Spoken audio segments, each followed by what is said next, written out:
and gentlemen, welcome to Zaragoza, where we will have another session on values for water and life-sustaining civilization, learning and communications to transform society.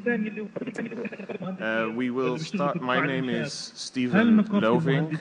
I am the founder of Planet 2025 Network and consultant to the World Bank Institute. These specific sessions of GDLN are dedicated to two sort of very important topics that we want to address with you that have to do a lot, yes, with learning and have to do a lot with values, and that's what it is all about. Just for you to know, as a final word, we are going to cook a group of conclusions that we're going to offer to the whole world at the end of Expo Zaragoza. And these conclusions, we are very keen in saying that they will be a contribution to change the present water paradigm in terms of water and sustainable development. Is to start with Egypt.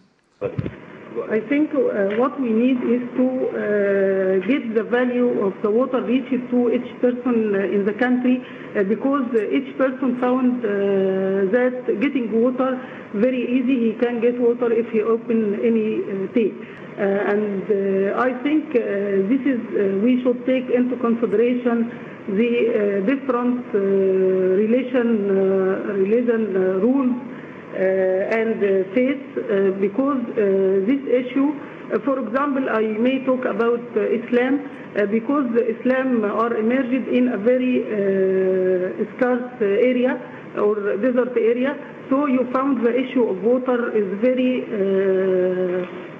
being talking about it in Islam religion a lot, and even there is a lot of rules asking for saving water before getting water for praying. You should save water if you even if you use a very large river to get water for praying. So we should change our paradigm about getting water very easy, because water is a very important value. It is a social good owned by the community. So we should give all the community, give the process of all the stages that, or know the value of each point of water. Thank you. We now move to Palestine. Said that appreciate the role of religion in promotion of sustainable, integrated water resources management in community development. Then we have discussed on how to alleviate causes and impacts of corruption in the water and sanitation sectors. Then in a regional context, values of cooperation, sharing and mutual respect can enhance the efficient use of limited water and environmental resources.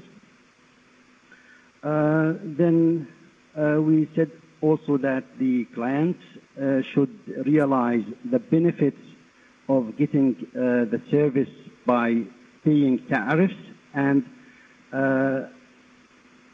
feel the direct impact on investment on those services, the water and sanitation, so that to sustain the services for the long run.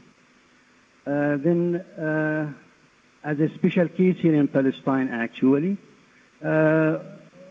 we realized that due to occupation suffering over the past years, cultural, religious responsibility and moral values are weakened and have been lost, and as a result, impact sharing of the source. Thank you very much, Palestine. We will now turn to Yemen, please. I think in this country, more than 93% of renewable water in this country, it is used in agriculture sector. And they are using it without any kind of cost or economy side. And different crops and different aspect, they are using so much water as it was shown in the video clip. As example, in the livestock, they use a lot of water, more than what they are using in the cereals or in the agriculture, other crops.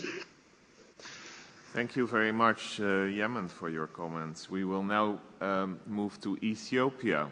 Currently, people manage water supply and sanitation facilities on trust and goodwill basis, and that needs to be legalized, and there should be legal binding on that one. So we need to do more on this one.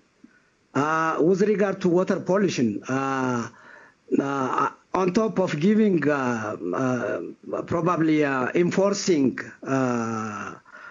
some regulations, I think we need to engage communities and conduct community-led approaches on how they should manage and prevent their water pollution.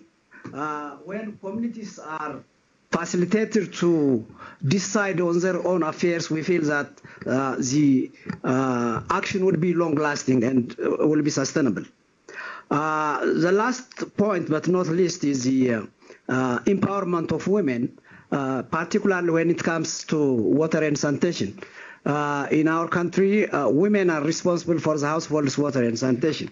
And so their involvement in this one is very crucial, and we have to work along this line. I think if I have missed some points, my colleagues could supplement. Thank you. Kenya, what are your thoughts? In Kenya, there are basically 4 drivers that control the way we use water. Those are basically scarcity. Water is very poorly, the water resources is very poorly distributed over the country. Some areas have a lot, some areas don't. And basically also the population, the connection to water, there is only about 20% who are connected to direct water supplies, and about 80% who are not. Tanzania, please go ahead. I would like to comment on 2 points. One is the global citizenship concept that was mentioned in the video. I think this is an important concept that, due to the shortage of skilled expertise, especially in the developing countries, if problems are placed on the table and solutions are sought through the other concepts that was mentioned, the wisdom of the crowd and the utilization of the Web 2.0 technologies, it will be easy and fast to obtain, to generate solutions and rapidly share experiences by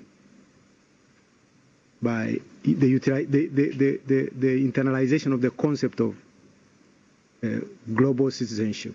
La medida en que la gente que vivimos en las ciudades, how those of us who live in cities become removed from land, and it's more difficult for us to find a harmonious relationship with water.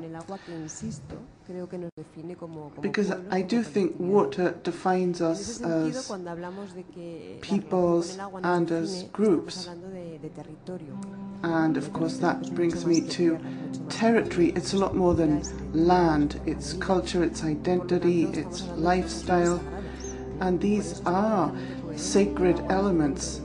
And I think therefore it makes sense that water is part of these elements, and water is part of the sacred. Also, it's a source of disputes, and we have to learn. Change starts with myself.